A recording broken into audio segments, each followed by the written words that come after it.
Hi guys, what's up? What's up? Welcome to Star Surf Podcast.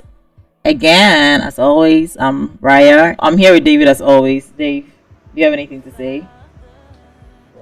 He's always giving some sort of intro when I mention his name. Yeah, so what are you saying? Oh, you don't have anything to say? Today we're going to do some chili stuff. We're going to we let the guests have some. You guys have any chili? Yeah, we're gonna taste the chili. Wow, so y'all starting me off spicy. Yeah. But before we move to chili, like I said, we have a special guest with us. We have JerriBre. Hey, thanks for having me. Yeah. I didn't know we were starting spicy today, so what do we have here, David? We have chili. I was hoping we'd get Mexican chili, but they didn't have varieties. They didn't have variety. So Malcolm, call them out. You just got to have the local chili. So guys, how spicy it's supposed to be. We want to start this particular interview feeling so hot. We're gonna take some chilies to start. Yeah, we're gonna take some chilies to start. So just look out for the best. Just look out for the hottest vibe you've ever had. Yeah. So wow. I mean, we're not gonna waste your time or our time. We're gonna go straight into taking the chili, and then we start with our interview. Straight into. Yeah, I think we'll let Jerry start. Jerry, does the honor. Yeah, you're gonna doing the honor. Yeah. Okay, I'm choosing this small one. No, the big one. Look at this one. Okay, this one right here. David. What about this size? Is this one fine? I think you should close your eyes and pick. Okay. Okay, so yeah, the lucky right one, here. the big one. Yay! Show it to the camera. Let's see. Yeah. Wow. So the whole thing. That's the biggest, I think. The biggest. I don't know if I'm going to be able to eat this. I'm not going to get to take the whole thing. Okay, let's see. Ooh!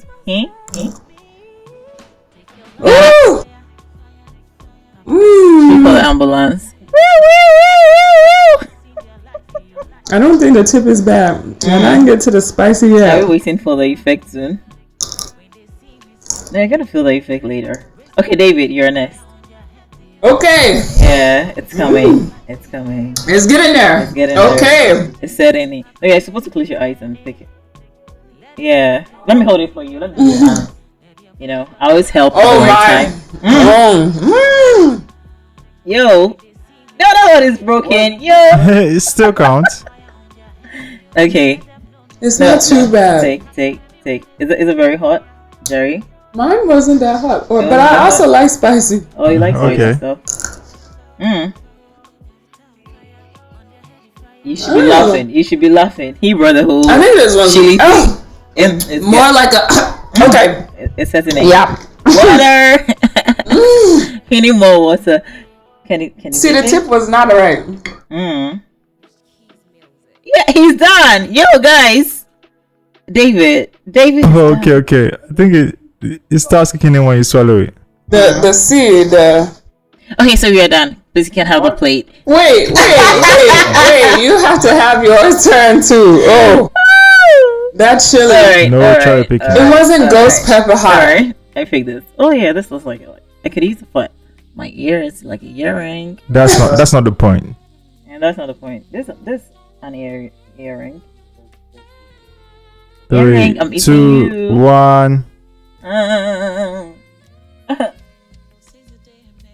What? Everything at the same time. What in pieces?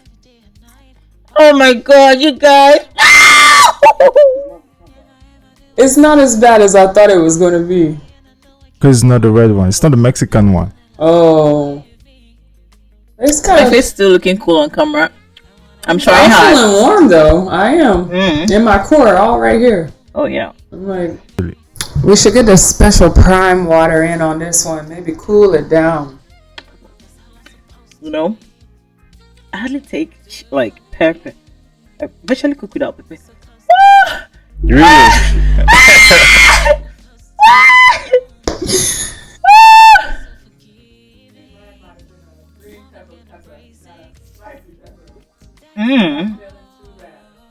Oh, so you've conquered this. What's up? There's a pepper. It's on me. Oh, you must have put a special one in there for her. I swear.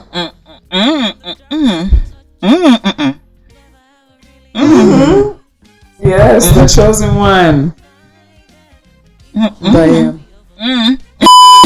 All right. We're on the Star Self podcast, and today we're going to. Oh, sorry. We have some sort of technical issue right now because Rhea is having a spicy discomfort with one of the chili we took. A whole disgrace to the Ghanaian community in Ghana and abroad, because the crazy thing about jollof or any type of food here is there's the rice is spicy already. There's pepper. There's chili in the rice. Oh, you put ghost pepper. Then there's chili. There's chili in the sauce. And there's chili in shito, which is like a special, shito. Yeah. It's special, So you have 3 layers of spicy stuff. Ghost pepper, all types of pepper. You said Mexican chili pepper. Wow. I'm a girl. I'm a little spicy sometimes, but I would say that this one was okay. Maybe I didn't choose a hot one. So you want to? No. I don't want to choose another one, but I think that each pepper is different, though. Because of the seed that's in it.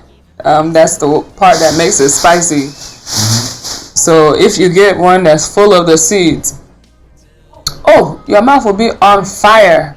That's the case for Rhea. Where is she? Oh, she's been gone. Rhea, are you coming? Well, I can talk about me for 2 minutes. 2 minutes drive time for you here. I'm JerriBre, and I've been here in Ghana for 2 years almost, and I find it more peaceful. In America, because I came from America, I feel like I'm always looking over my shoulder, So here, I'm like, I see kids walking on the street at 9 p.m. at night, and, people just, I guess, overall feel safe here.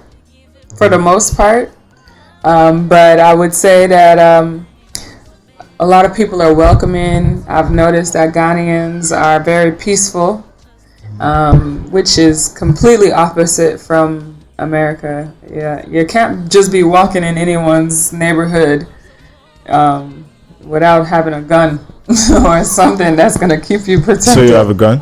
Oh, I have many. Wait. Stop.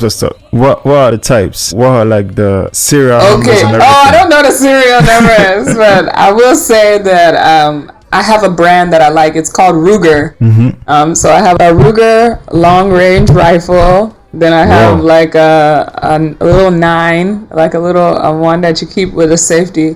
And I have another one that's smaller. That has no safety, so just in case, I'm ready. Have you had the opportunity to try on someone already? Oh no! I just go to the gun range. But would you like to? No, not unless I have to. I'm a peaceful person. That's why I'm here.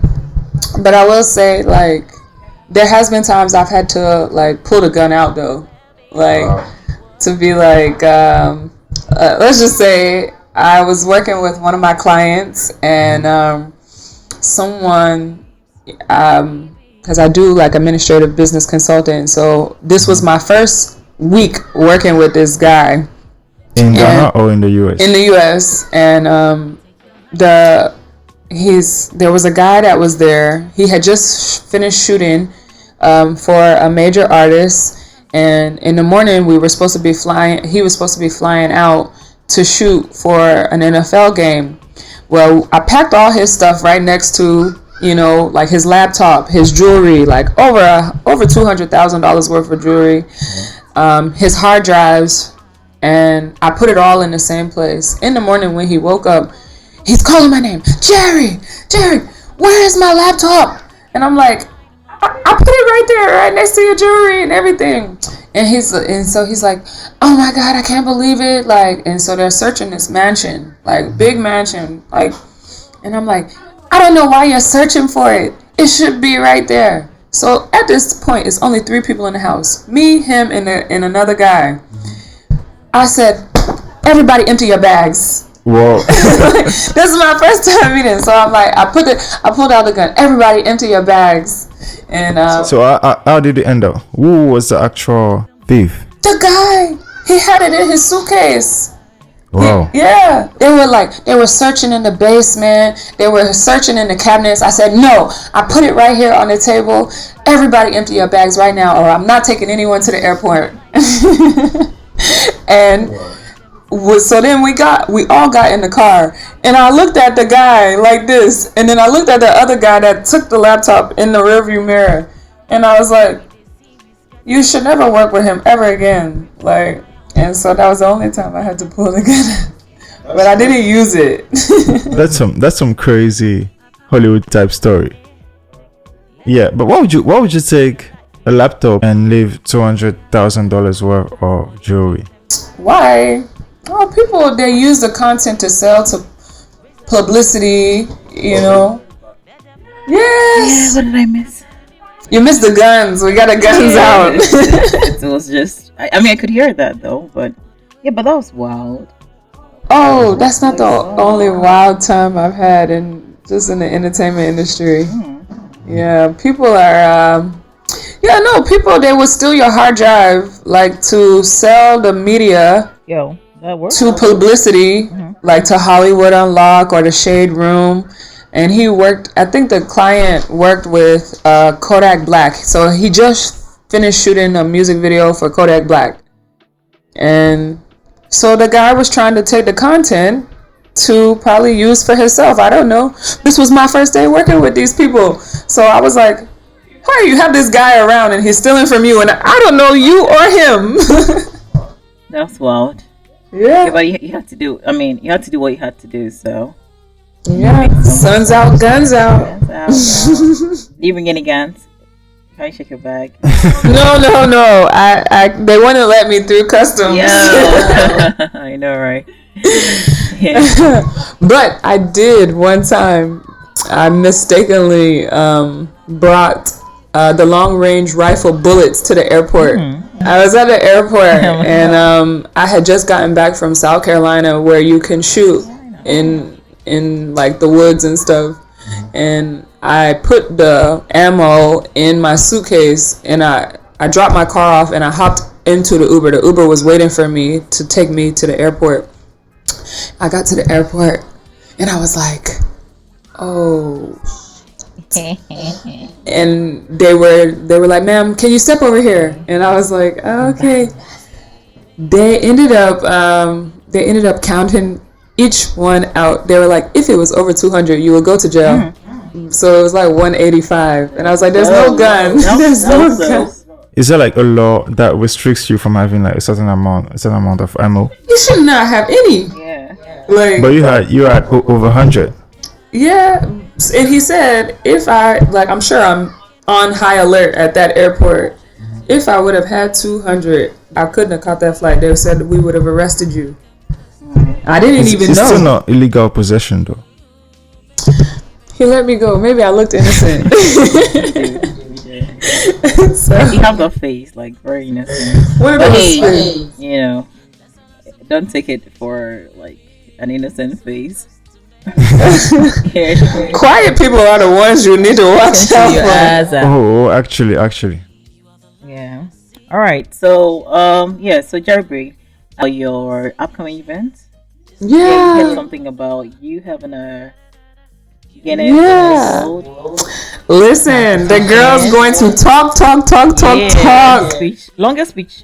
Longest speech, I will be breaking the Guinness World Record June 29th to July 4th for the longest speech. 108 hours I will go at Coconut Grove. That's capacity. That kind of capacity. Whoa. Are you like training? Yeah, so every Tuesday and Thursday I train. I do some core workouts, so I really focus on the core and getting my breathing right. And then I play basketball 2 hours with the guys. So I let them rough me up a little bit, talk a little junk to me, so I can mentally get myself prepared, because I know that not everyone will probably support, but all the people that will, they're there. So I do 1 hour core workout where I'm doing planks and bench presses and stuff like that, and then I do 2 hours of basketball where I'm running the court, and then on Saturday I lift weights, and so I plan to go to a Bree in all of May and climb the mountain, go down to the waterfall. I think we should go. Yeah, we should go with you. Like Journey with JB. When I grow, I want to be like you. No. I want to be doing all the exercises. Why can't I? Oh, this is the most. The Lord. This is the most I've worked out in years. Yeah, but that's actually good. Like, I like the routine. Like, what's it called? It's just like routine and exercise. They said that I should do some, how in choir they do the do re mi fa sol. Yeah, vocal exercise. Some vocal. Training. You should do it to a certain extent, because you're going to mostly be focusing on not really melodies, but on talking on the long run, using your vocal cords and your core in general on the long run. So that would be helpful too. Yeah, I think I should.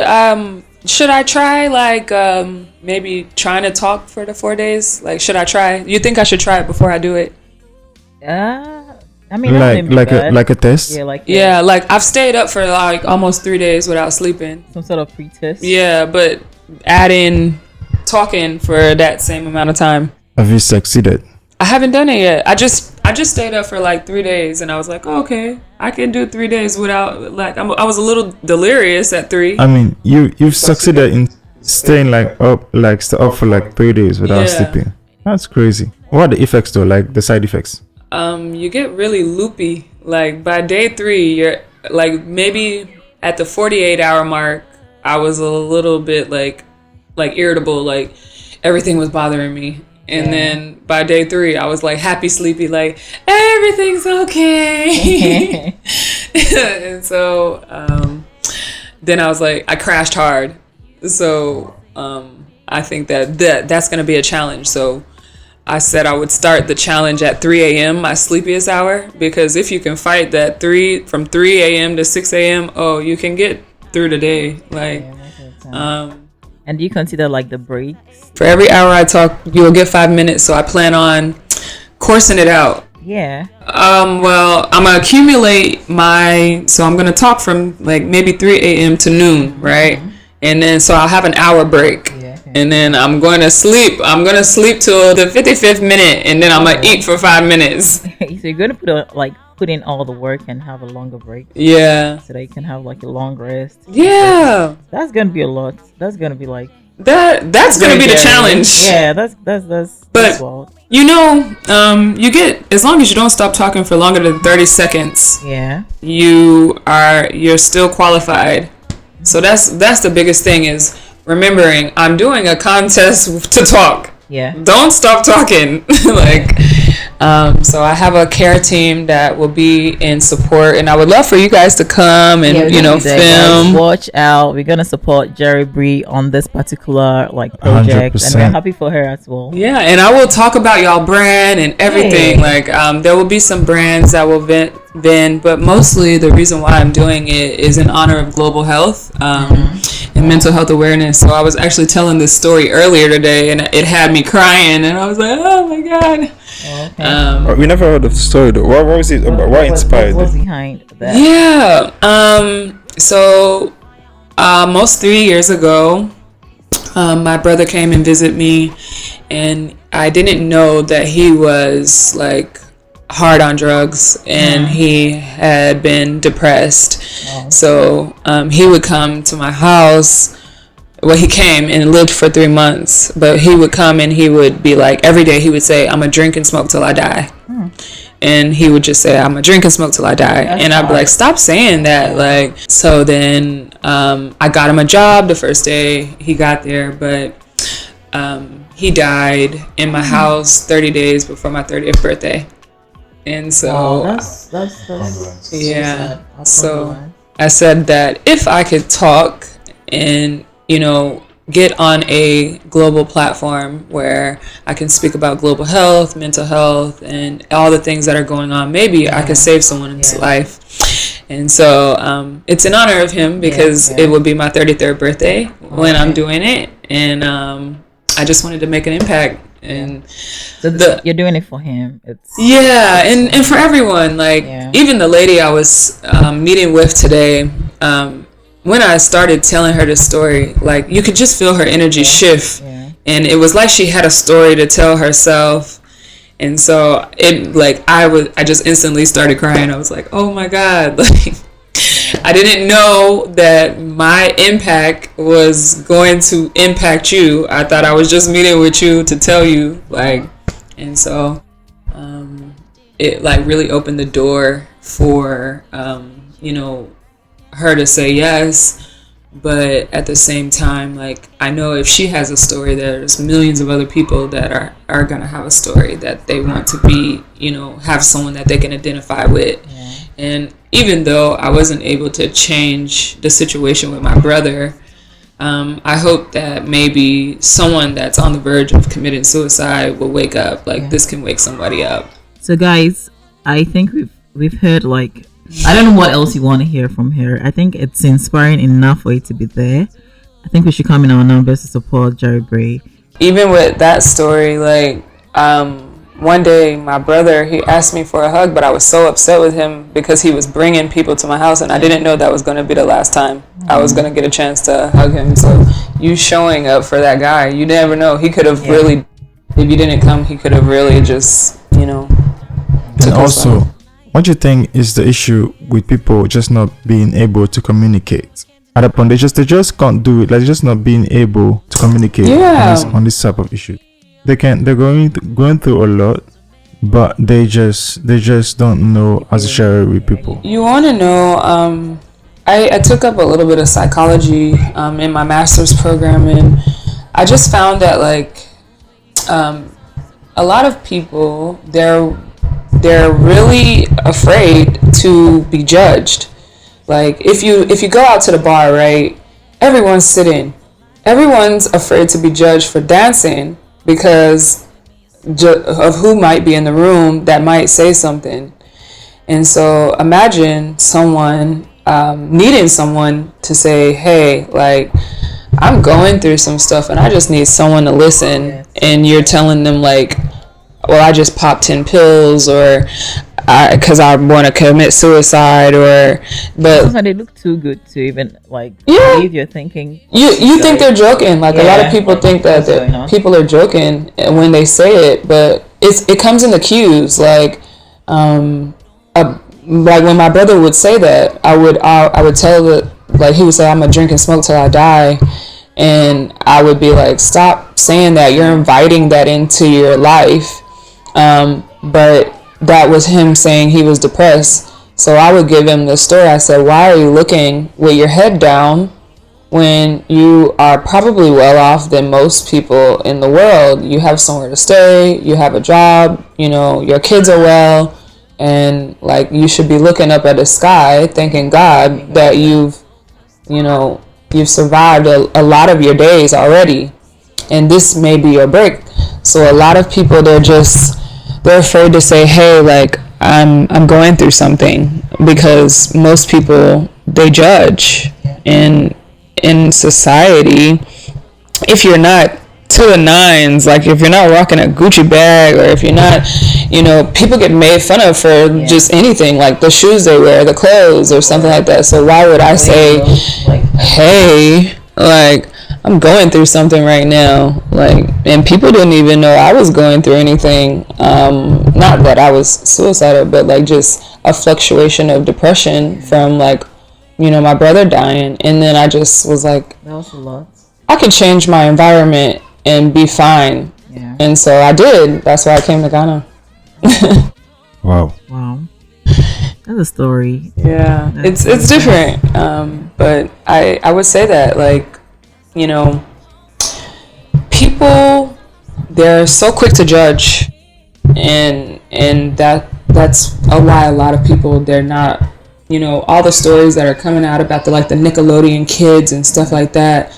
Imagine you are auditioning for a part, and when you get there, you are being, going through something like child molestation on set. Yeah. Then you get home and your mom, you're like, I don't want to go there, but you're not telling why. Yeah, But the parents are aware though. No, the parents, sometimes they're not aware. Sometimes they're not aware, but like let's say at the beginning of the the bad stuff happening, they might not be aware. Then in some cases, the companies or the recording houses will go to the house and tell them, we're going to give you this amount of money. Yeah. We're going to let the child keep working, and any whatsoever is going to happen. But the parents want the kid to stay for the money. Yeah. The For the kid's money. not saying, the kid's not saying like, Mom, this is happening there. What's usually happening in those situations is the kid is getting beat to go. So they're getting beat at home, and then they're getting molested at the show. And so people, that's why these stories 10 years, 20 years before they come out, because they're afraid. Right. It's like the parents see it as an opportunity that people, like a lot of kids are looking like for, and you have it. So why don't you like stay there? If you come back complaining, then you're like ungrateful, you're stubborn, and all that. It's definitely an energy. Like for instance, I wouldn't say I used to get bullied, but I went to a predominantly white school, and so for 3 months I had to sit in counseling because of just the amount of racism. But then as an adult, when I went to go like to a therapy center and talk to someone, it's a vibe. Like if the girl is like the lady, for instance, this lady, one day I was going through something and it was a test for her. I called her and I was like, I need to have an emergency meeting like with you because I need to talk. I was frustrated. I'm like, sometimes people, when they're frustrated, they want to like break things or just anything. And so she took my money, but then she said because I was late to the meeting that I would have to pay her again. And I said, this isn't about money. This is about saving lives. If you're the psychologist and you're telling me I can't call you when I'm having an emergency, then why am I paying you? You're just taking my money and you're listening to me for 10 minutes. I need someone that understands, not because that's your job. You get me? So sometimes it's people don't want the responsibility, and then they're just doing it because it's their job. And then the other thing is people that don't know how to effectively communicate when they have an issue. Like people will go tried and true and they will smile. Like Robin Williams. Remember Robin Williams from Mrs. Doubtfire, the guy that used to dress up and he committed suicide. He had millions. He had millions of dollars and he had people all around him, but nobody he could talk to. Trust. What I think is an issue of trust. Yeah. Like who do you trust to talk to? And when it comes to that point, for those who are like, who are believers, like, you just pray, you just talk to God. But I think apart from talking to God, you also need somebody because, God works through people. Yeah. So it's like, you just pray, God, bring the right people my way. I think I'm having this issue. I can't really discuss it with my mom. They might not really understand from where I'm coming from. My dad wouldn't. My brother, sister, cousin, whatever. So I just want to meet somebody I can just let this thing. Yeah. Who can actually be of help to me. Yeah. Sometimes like you just meet somebody, you talk about your issues, and then they just say one word, and that like frees you. Like everything is gone. You're free.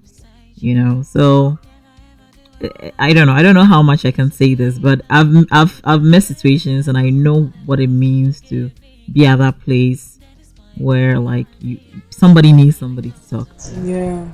Yeah. And so now I'm talking for 108 hours. That's why you have to be there, guys. That's why you have to be around here. So for all you out there, the youth, I'm talking about the youth because in this time we have a lot of people having depressions, mental issues. Whatever you're going through, just be around, listen to JerriBre, and you'll be encouraged. You'll be like gingered up again to live the best I mean, you want it. So it's just up to you to be there. Yeah. It's all good stuff.